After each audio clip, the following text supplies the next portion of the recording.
Has anybody ever had a dog or a cat? Yeah, that's good, because I've had a lot of those in my time, and I figured that there's one it's better than the other. I couldn't figure out why. I thought this was a great opportunity to kind of look into it further. Okay, so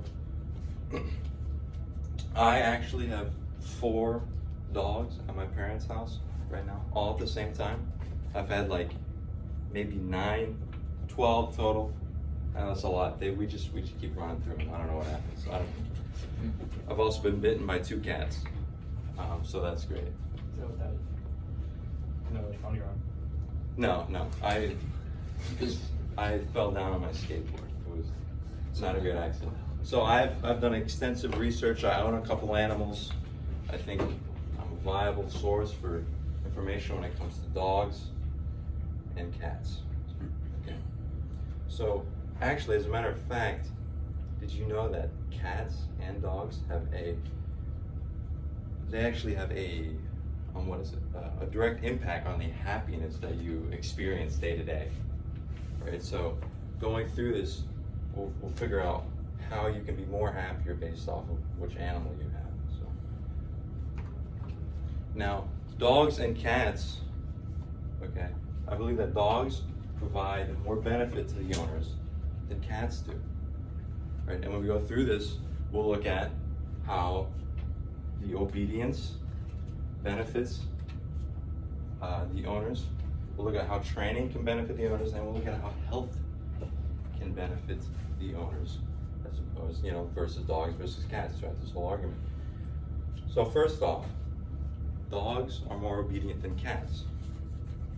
There is an article by Marvin Barnhill, a graduate from the University of Penn State that now works as a analyst consultant, and his article mentioned that cats were domesticated about 5,000 years later than dogs. So that's 5,000 years that dogs were not hanging around humans, that cats were, as opposed to dogs were, right? So dogs have been 5,000 more years to socialize. Dogs have also dogs are also more dependent on their owners, right? Cats can go off and do whatever they want. It's almost like they have opposable thumbs. I don't know how they do it, but they're more dependent than the owners are, which means they're more obedient. They have to be more obedient, or else you can starve them to death, right? As opposed to cats you can't do that, right? So, how does obedience pertain to the benefits, right? If you have a more obedient animal, you're going to be able to make him listen to you. That's one thing. There's less destruction that's going on in the house because the dog might actually listen to you as opposed to the cat. And as well as, if the animal's more obedient, then we're missing out on the second part here, the training, right? It's easier to train the dog, right? The more obedient animal, way easier to train that one. Okay, so let's look at training. How can training benefit the owner, right? For dogs, there are about 7 different types of training, right? There's behavioral, there's agility training, there's service dogs, therapy dogs. I forgot the other 3, my apologies. But there are 7 different dog training that they can help you for all different things that you need, right?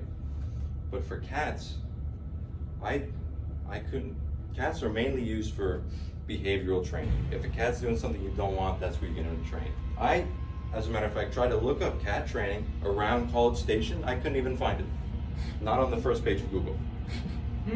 Okay, but you can, down the street, you can get your dog trained at PetSmart. Okay, there's not a lot of training that you can do for cats. Okay, that's not to say it can't be done, but it's very rare. Right? So if we look at training for each animal, dogs can be trained. We have ease of access, right, for training for each animal in particular. And then we also have what training can do specifically, right? For dogs, it can help you service any type of disability you have. You can go and you can get your dog more, You can get your dog more more training for any behavioral issues that it's needing, right? Because that obedience part we talked about, that's the major thing that we can get your dog trained for, right? As opposed to cats, right?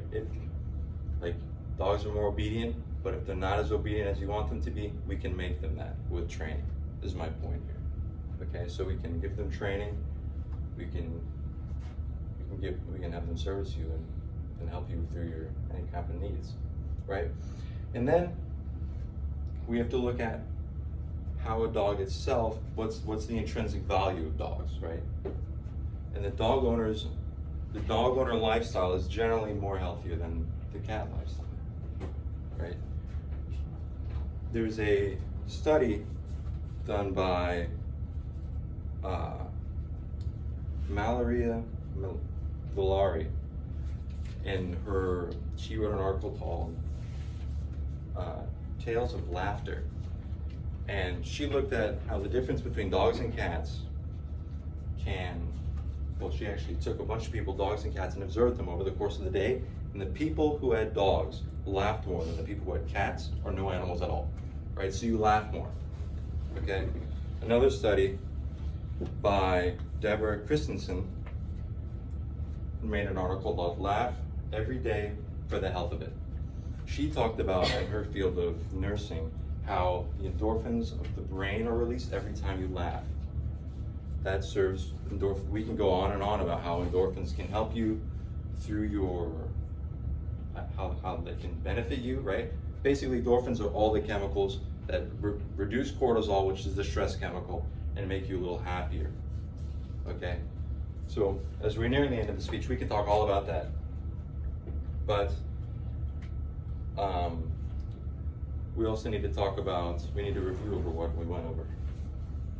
So first of all, we have dogs are more obedient, then they can be trained, and then they make you a happier person because you laugh. The stress level is reduced every day you're with your dog, okay? So next time you're at, say, PetSmart trying to buy a dog, or trying to buy an animal in general, consider getting a dog. Okay, actually, you know what Question. we're gonna do is let's go ahead and have Fabian go, and then if we